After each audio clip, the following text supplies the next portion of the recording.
In Iowa, everyone keeps saying that Nikki Haley is like doing, like she's skyrocketed to second place. And I was looking at the polling that stated that, and I don't understand where they're getting that because there are literally only two polls that are really weird in terms of their sampling that put her there. And when you compare that to her enthusiasm level, it doesn't make sense. It makes zero sense. I mean, I'm looking at this like, wait, that's not how that washes out. Because they said this was a Des Moines Register. Only 61% are mildly enthusiastic or even not enthusiastic. Wait, how did she move up to number 2 if that's her enthusiasm? And there are literally two polls that put her in second place, and it's NBC. There's one from NBC, and they did it with the Des Moines Register, and then there's a Suffolk University one. That's it. There's only two surveys. That's it. Everything else has them either DeSantis leading or has them tied. So and then the enthusiasm does not match that of a candidate that's ascending. So that's why a lot of people are questioning sort of some of the unreliable polling because it seems unreliable.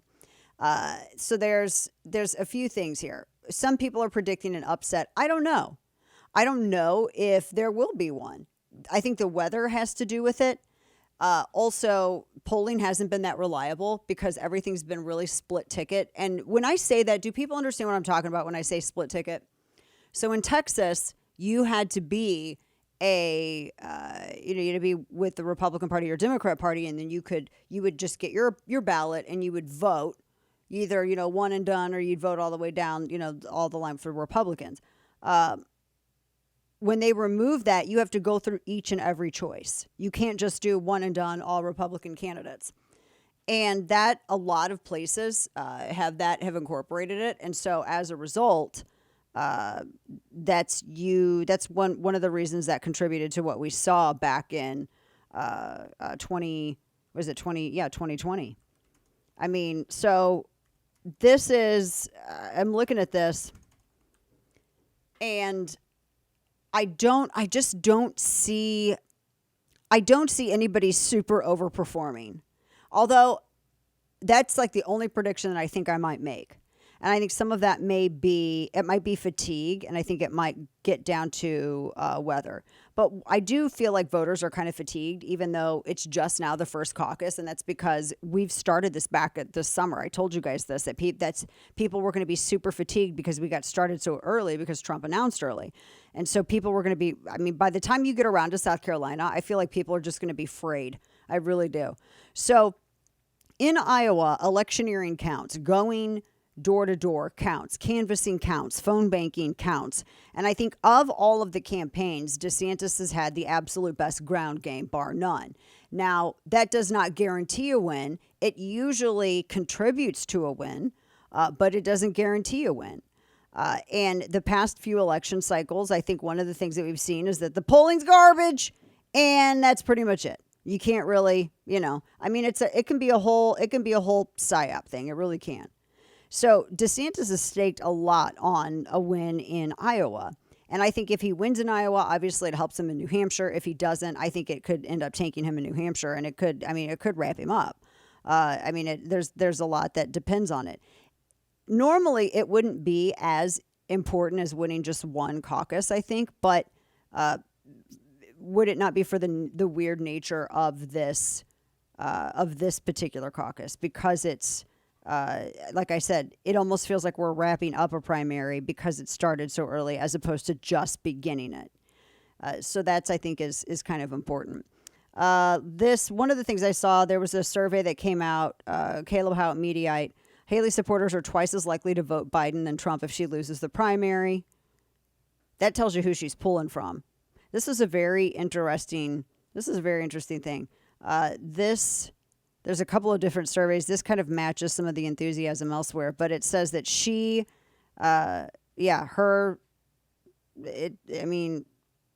it's just weird.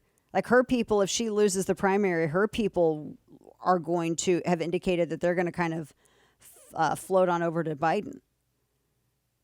And that's a Mediaite poll. Twice as likely to vote Biden than Trump if she loses the primary. And this was an NBC News Des Moines Register survey. And this was released yesterday late evening. Yeah, they said half of those polled, 43% of her supporters specifically said they'd go for Biden over Trump. So I watched this one really disingenuous pollster who previously worked for another campaign, and they didn't clarify that when they had them on Fox, but they were saying that Haley's cemented the never Trump vote. I don't necessarily think that's never Trump. And I think that word has been weaponized by campaign operatives to the point where it's stupid. Not everybody has the same choice in the primary. That doesn't make you never someone. That's so stupid.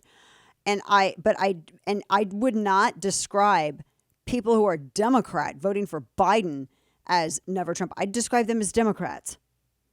If you're voting for Biden, you're as a Democrat. But I think that shows you where she's pulling from, because she is the most establishment-y of the candidates.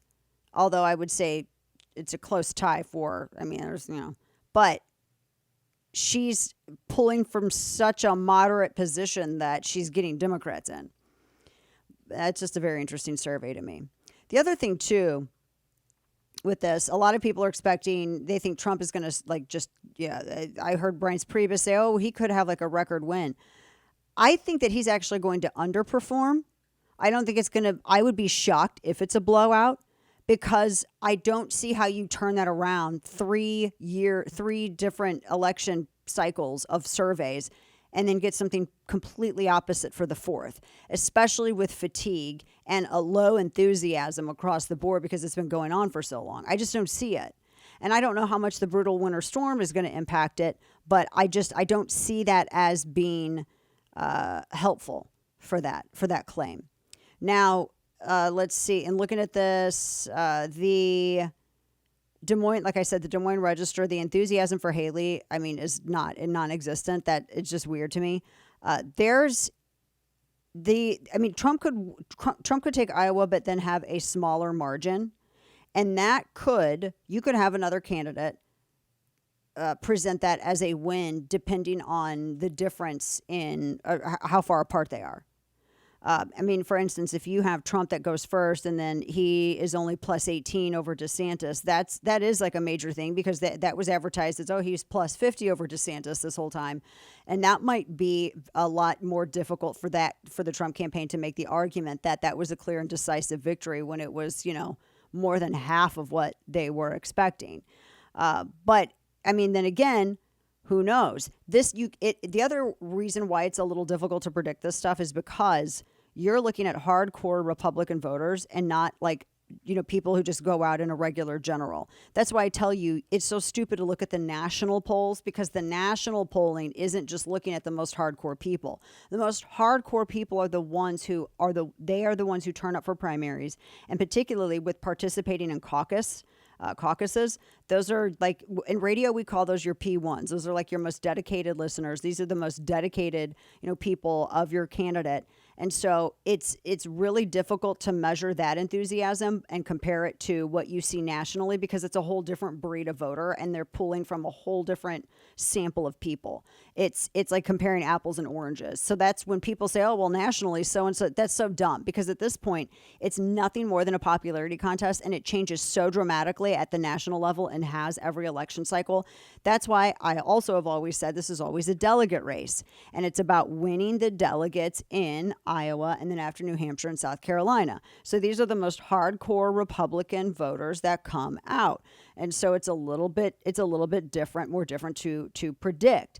And it's also trickier because we've had the split ticket voting, and because even with split ticket voting, you have still had a lot of hardcore Republican voters in the last several elections that have done split ticket voting. That's why you've got John Cornyn that ended up with more votes in Texas than Donald Trump.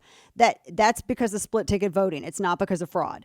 And that's because there were a lot of voters that weren't sold And it's wild to me that that's how it ended up, but that's how it ended up. And again, the RNC has no solution for that. So that makes it's hard to predict because politics have changed. It's gotten very tribal. And because it's gotten so tribal, no one wants to be honest with how they answer. And I want to caution people with this too. Just because someone has a different choice than you do in the primary doesn't mean they're your enemy. And if you think they're your enemy, you're not America first. You're not country first. You're personality first. And you were the exact type of person that makes this whole thing absolute hell and makes it to where people don't want to participate in the system. People like you should be publicly ridiculed and shunned. I can't stand it. Everybody has a choice in the primary. People get together and they go to war with what they got in the general, but in the primary, people have different choices. And I can't stand watching other people try to shame other people for exercising their free choice of selection in a primary process in our electoral system in a republic that people have fought to die and protect. They've died at fighting to protect it. So I can't stand it. It's monarchist, it's anti-American, and it's annoying.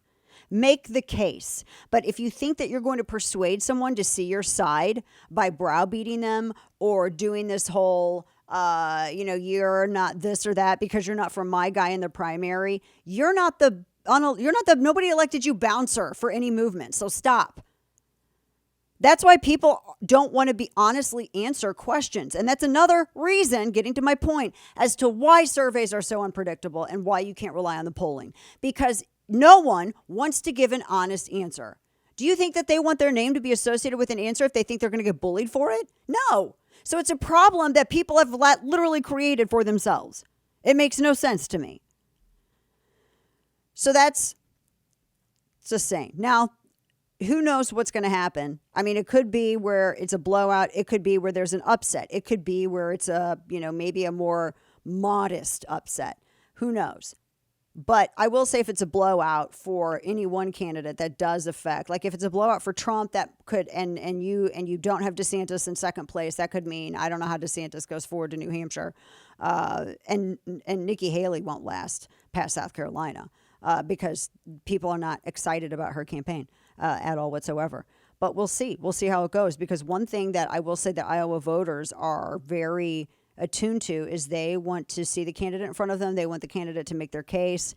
And they like people who go out and talk to folks. They like good ground games. And that's one of the things that DeSantis campaign's been really good at. So we'll see whether or not that pays off tonight. All of this kicks off at 7 p.m. Central, 8 p.m. Eastern.